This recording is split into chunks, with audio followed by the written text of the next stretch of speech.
Hey everybody, welcome back to the channel, and we're going to be covering three major stories that are going to knock your socks off today. Before we get into it, do me a favor. If you haven't subscribed, do that now. Save that thumbs up for later because I think you're going to enjoy this thoroughly. So the first one we're going to talk about is some of the issues that are happening in Virginia with the laws, Spanberger, the legislature. I literally just saw that the Senate portion of the Virginia legislature just voted to give itself a 300% pay raise. You can't make this stuff up. So we're going to switch out over here and we're going to find out what is actually going on. And Abigail Spanberger had the rebuttal later that evening. She stood up and said, the president lied. The economy is not doing that great. You know, their ICE is going out and targeting U.S. citizens. They're shooting and killing U.S. citizens. Okay, so I think what he's doing is he's just doing the foreshadowing, giving you the bottom line up front and letting you know what Miss Spanberger is doing, or Mrs. Spanberger is doing. But I think he's going to get into it here in a second. In the streets, the ICE agents aren't trained. She really pictured this dystopian view of what's going on, talked about inflation and how that's crept up. But if you take a look, especially on the inflation and the economy, all of that, I mean, food prices started going up in 2022. Interest rates, credit card payments, that the stuff that really hits families hard, that also started going up right after COVID in 2021, 2022. So for her to come out and say that is all of this is under Trump, and over the past year, all this is going in the wrong direction, that's kind of disingenuous, wouldn't you say? Oh, she absolutely. And you know her, and I've met her many times, and I've seen her. She was nervous. She did not do well. That was not the best Spanberger we've ever seen. And to add to that, if you guys haven't seen my video yet on I ran the actual script that was used to do that speech after the State of the Union address. Basically, it was the DNC's rebuttal. Excuse me. That was 98% AI written. There was like no effort. It was like zero effort got put into that speech whatsoever. So let's go ahead and continue. You know, you'll notice when she'll start to rock a little bit when she gets in a groove, and she started to do that. It's a cool thing that she does, and people like it. That people that like her, but she just couldn't get comfortable. And, you know, she came right. The first thing she did, he said he lied, said that he was promising all these things, but not giving any ideas, but that the Democrats were the ones that were working to keep things affordable and keep them safe. And that's just not true. The president spoke for an hour and 48 minutes and gave you dozens of things, ideas that he has implemented and he's continuing to implement or is going to implement to try to make you safe and make things affordable. It was on its face false what she said. And then she turned around and promised affordability, but didn't have, she didn't give us any ideas. There were no policy positions in her short speech. That was not good, Spanberger. And if they're prepping her to be a presidential candidate, God, I hope not. That is not a good. I hope people aren't dumb enough to fall for her wolf in sheep's clothing second time. Yeah, I mean, this is the first time that she's sort of had a national platform to follow the president here, and we've seen other politicians here in Virginia who have got a similar platform to be the State of the Union response. We saw Elizabeth Guzman years ago. She did. Bob McDonnell, I think, had the opportunity back when he was governor to respond to I believe it was Obama who was the president at the time. Yeah. But you know, it's interesting. But you said that there's no policy positions that she put forward, but yet she is getting raked over the coals for these 50 tax increases that were proposed. Now, they didn't pass in the General Assembly. We're talking about Richmond right now, where you served as a delegate in the House of Delegates in Richmond. So what got news back in January, guys like me started reporting on this stuff, are the 50 tax increases that they were going to impose. They could have imposed. So stuff like taxes on dog walking, haircuts, DoorDash, you know, all these normal everyday stuff. And when it didn't go forward, the Democrats in Richmond held a press conference and said, "Fooled you. We weren't going to do it anyway. So you guys are making such a big deal out of it." That didn't age well. and I think Don Scott, who's the speaker down there, said something akin to that. And my thought is like, well, first of all, when you come out and you introduce these bills. Yeah, I can't believe they actually did that. He's telling the absolute truth. After they tried to push these tax hikes on everything that is just crazy, they said, "Oh, we were just joshing, guys. We didn't mean, we weren't going to do that anyway. We just want to see what you do." Yeah, because that's how you run a government, right? Bills. We're going to talk about them, right? In the press, we're going to cover this stuff because we know that it's obviously of interest to our audience, but it's going to get people talking. So we're going to talk about it. And when you introduce these bills, and you can talk on this better than I, but it's a whole process, right? I mean, you have to write the bill, you have constituents to think about, you have input to get, then especially if it involves any money, you've got to put these bills through the budget office to have them reviewed to look at feasibility and the impact on the budget.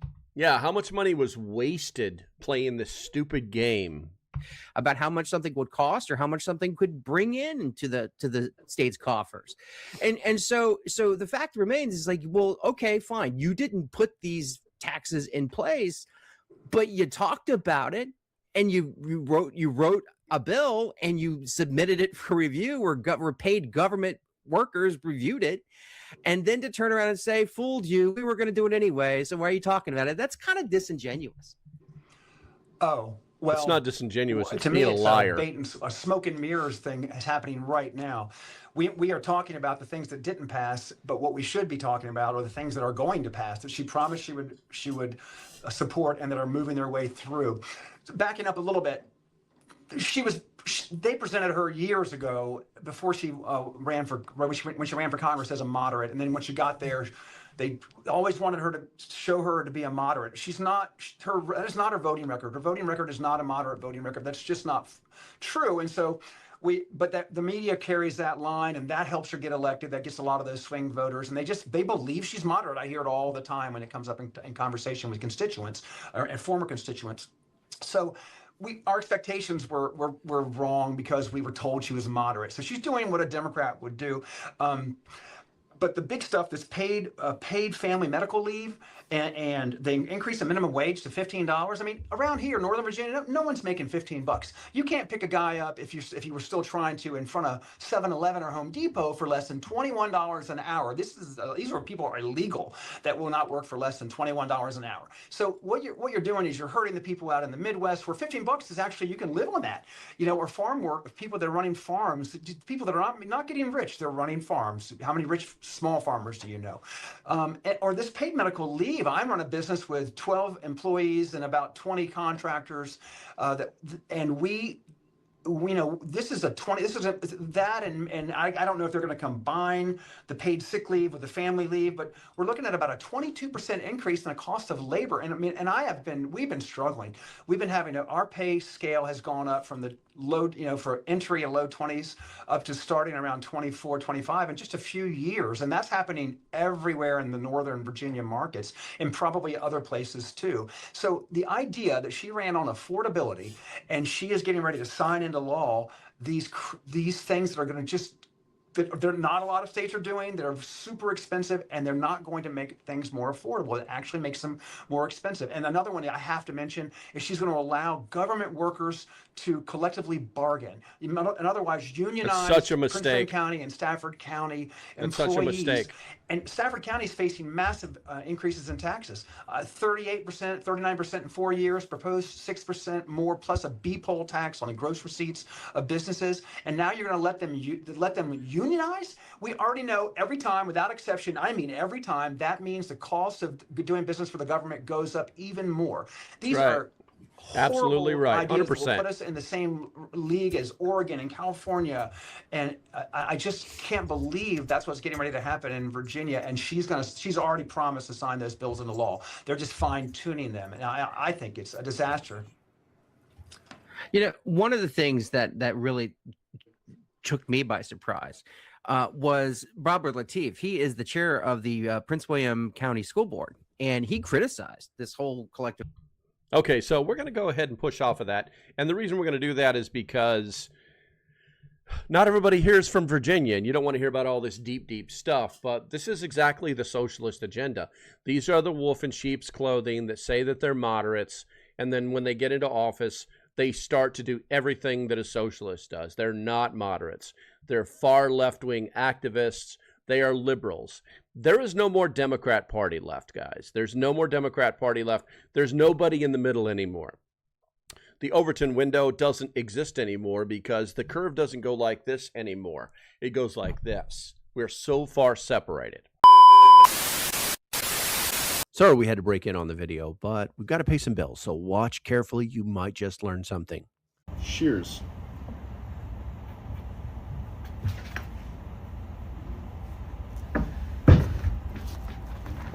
This is 1000D Cordura. It came off of this roll right here. It is military specification. Okay. If I hold it under tension, I can get it to cut. This is a sharp Spyderco. It is hard to cut this stuff. I know we're supposed to do the compare contrast in a minute, right? But just, these are refuge shears.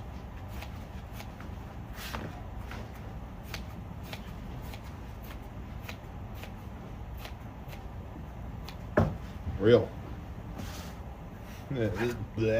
Now you know, Refuge Medical, best in the world. Let's get back to the video. The next thing we're going to talk about, let me go ahead and throw up this next link here real quick here. We're going to go ahead and switch on over there. And I think that this is important because, yeah, it affects pretty much everybody.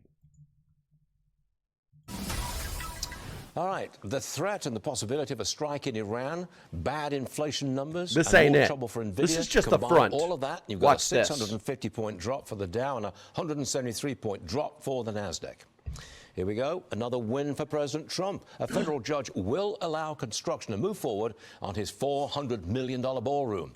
An historical group tried to stop the work with a legal challenge. A liberal Trump historical celebrating the group. win on Truth Social, he writes, the judge on the case of what will be the most beautiful ballroom anywhere in the world has just thrown out and completely erased the effort to stop its construction. And he added, the ballroom construction is ahead of schedule and under budget.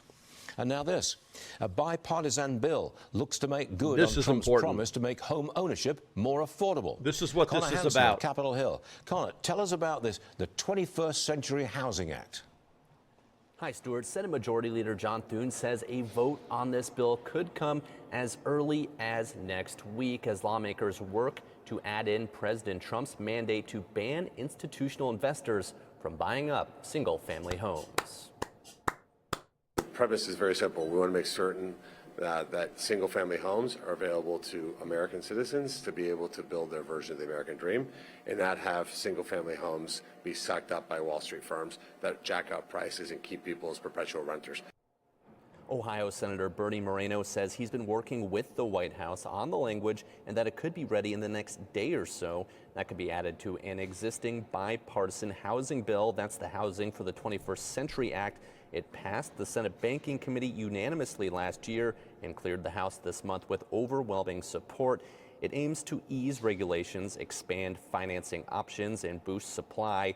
Added language could ban investors that already own more than 100 single-family homes from buying any more. That idea has faced some pushback, but does have bipartisan support. Senator Elizabeth Warren says she has been working with the president on this issue. You know, it's just not fair to a first-time home buyer who comes in, they pick a house, they've got their financing in place, and then it gets scooped up by some billionaire investor who can pay all cash.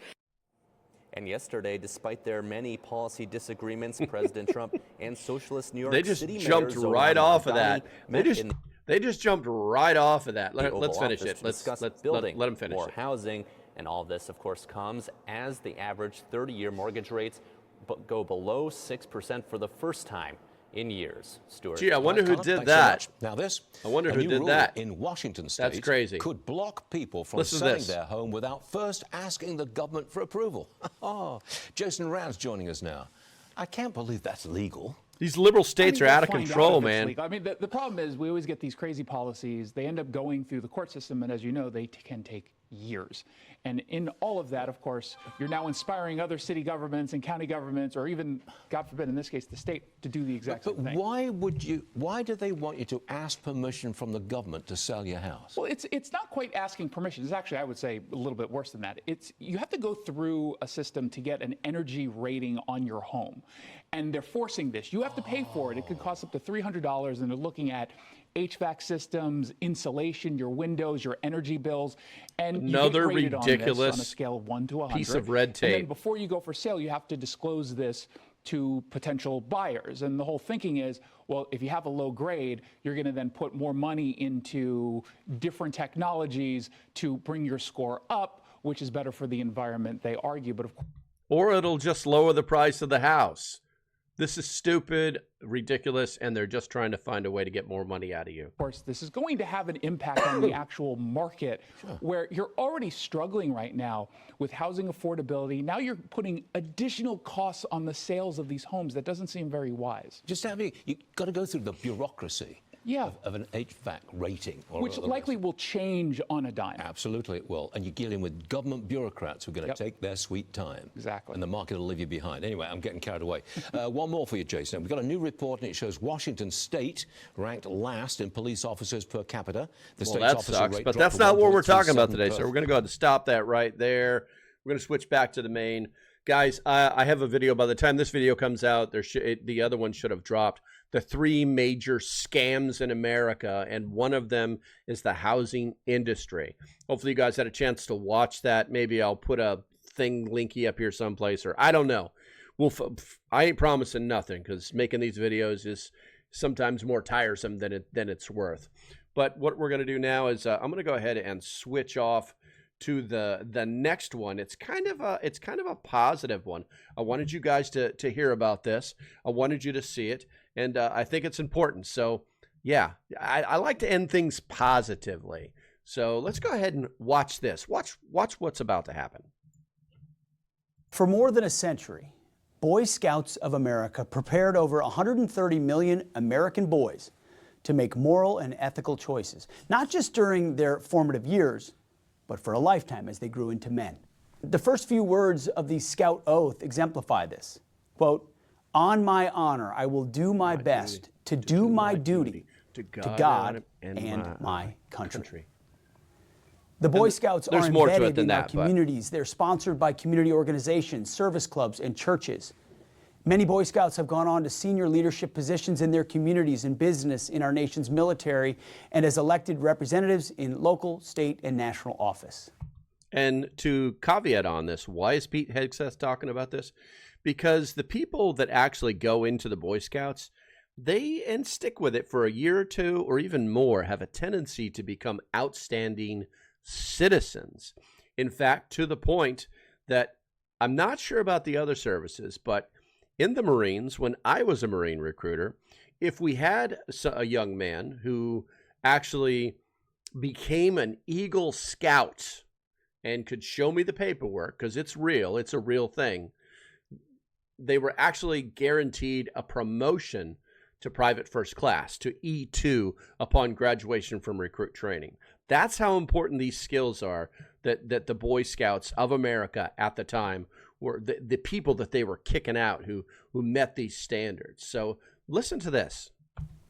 6 Boy Scouts have been elected President of the United States. 11 of the 12 men to walk on the moon, Boy Scouts. Boy Scout training focused on responsible citizenship, character and leadership development, patriotism, personal fitness, self-reliance, faith, and a wide range of outdoor skills. Wow, these sound like really It was a military great program. ideas. And this department had a close relationship with the Scouts almost since its inception, as many troops meet on military bases. After 2012, however, the Boy Scouts lost their way, and a once great organization became gravely wounded. Diversity, equity, and inclusion, DEI, crept in. The name was changed to Scouting America. Girls were accepted.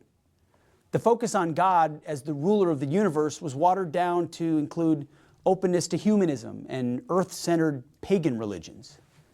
Scouting became an organization that no longer supported and celebrated boys. They even welcomed the destructive myth of gender fluidity and transgenderism to infiltrate their membership.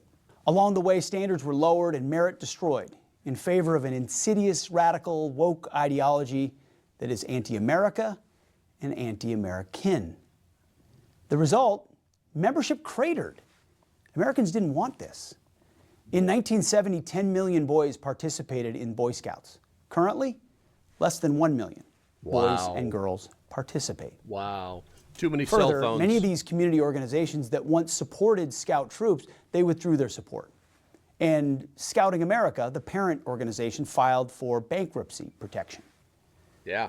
The changes that's Scouting amazing. America made since 2012 have also jeopardized the relationship with this department. And I was very seriously considering ending our support of Scouting altogether. We have a department to protect, after all. Beyond that, the policies Scouting America have in place violate President Trump's Executive Order 14173, entitled Ending Illegal Discrimination and Restoring Merit-Based Opportunity. But before making this big change, I decided to meet with the current Scouting leadership to convey our deep concerns. Based on that face-to-face conversation and subsequent conversations, Scouting America agreed to make several key reforms. Okay. And let me briefly highlight a few of them. First, Scouting America has agreed to comply immediately with the provisions of Executive Order 14173. That means no more DEI. This includes reviewing and replacing politicized, divisive, and discriminatory language throughout the organization, programs, and all publications. No more DEI, zero.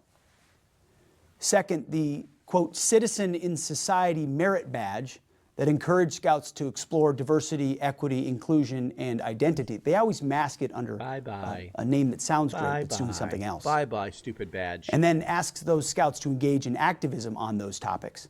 That badge has been discontinued. Third, Scouting America will modify its policy to make clear that membership will be based solely on biological sex at birth and not gender identity. That means that the application, any application, will have only two sex designations, male and female, and the application must match the applicant's birth certificate. Scouting will also make clear that biological boys and girls will not be allowed to occupy or share intimate spaces together, toilets, showers, tents, anywhere like that. Fourth, Scouting America will honor those who serve by waiving the registration fees for children of active duty, Guard, and Reserve families. Love it. Should have happened a long time ago. Fifth, in partnership with the War Department, Scouting America will introduce a new military service merit badge. These and other changes that Scouting America's leadership committed kind of walks a line there. That's a little bit of an edged line. Will hopefully result in a rededication to the foundational ideals that have defined Scouting for generations: duty to God and country, leadership, character, and service. Love it. However, as President Reagan famously said, trust but verify. This agreement is new, and the department's support for Scouting America is contingent on them making substantial progress toward reaching these and many other positive changes in the next 6 months. At that time, we'll vigorously review progress and decide whether or not to continue our support. The onus is squarely on Scouting America to deliver. If we're unsatisfied with Scouting America's progress toward and commitment to the agreed upon reforms, we will find them in violation of the President's executive order and cease our support. We hope that doesn't happen, but it could. Ideally, I believe the Boy Scouts should go back to being the Boy Scouts as originally founded, a group that develops boys into men, maybe someday. Right. There are also additional youth and boys organizations, groups like Trail Life USA and Awana clubs, that are already compliant with President Trump's executive order that the department may eventually support as well. But we're watching, and we're watching closely. We look forward to providing you with updates after our 6-month review, and wish the best to Scouting America. Those were the three main topics that I wanted to talk to you guys about today. You know, some negative stuff, and ending with the positive stuff. I personally think it should be go back to Boy Scouts of America. I looked at their website, and they have not made any changes yet, but this was only a few days old.